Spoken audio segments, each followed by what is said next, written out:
Before today, if anyone asked me who builds the best all-round sports saloon, I'd probably say BMW, or for the more hairy-chested, one of those tricked-up Japanese machines.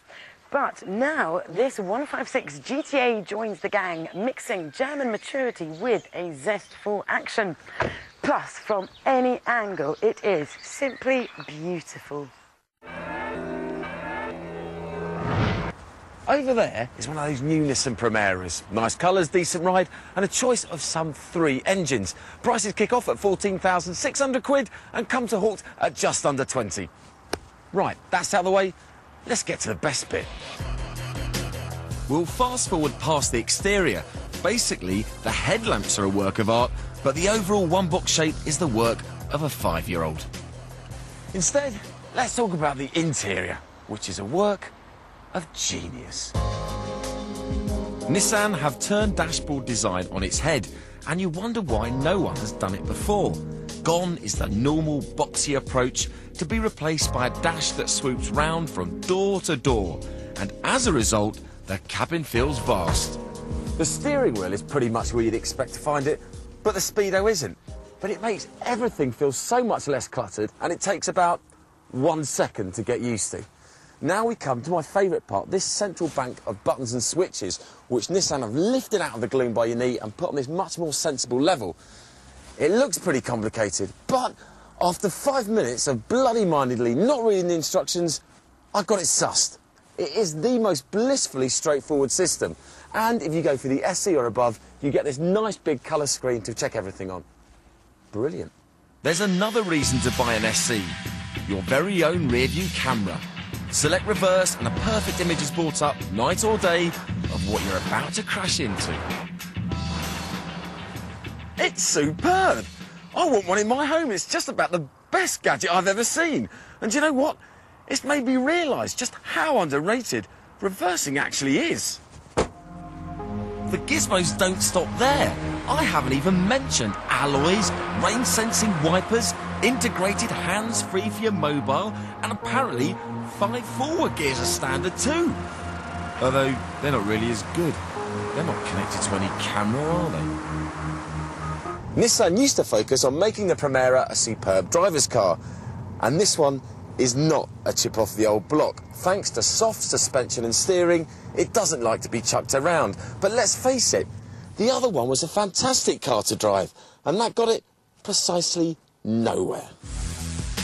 What will get this car places, though, is its practicality. Despite having a healthily huge boot, there's still plenty of room in the rear for reclining in loose robes. Even the grab handle at the back.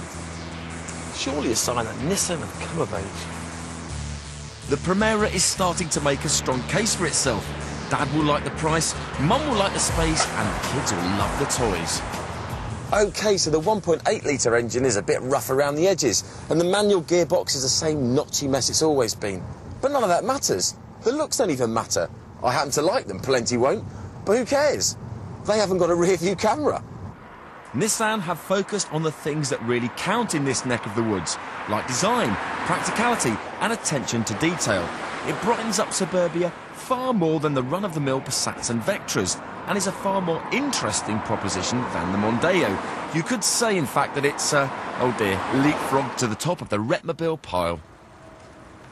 The Primera may be just another 4-door saloon, but it's the first one in ages that makes mundane, everyday driving interesting. And it's got a rear-view camera. Over the last few months, motoring journalists have been foaming at the mouth, raving about the new Range Rover. Some have even gone as far as to name it their car of the year. So, is this new Range Rover really the best off-roader the world has ever seen? Back in the 70s, when the original was launched, it created its own one-horse race. But nowadays, it faces stiffer opposition from prestige marques like BMW's X5 and Mercedes M-Class.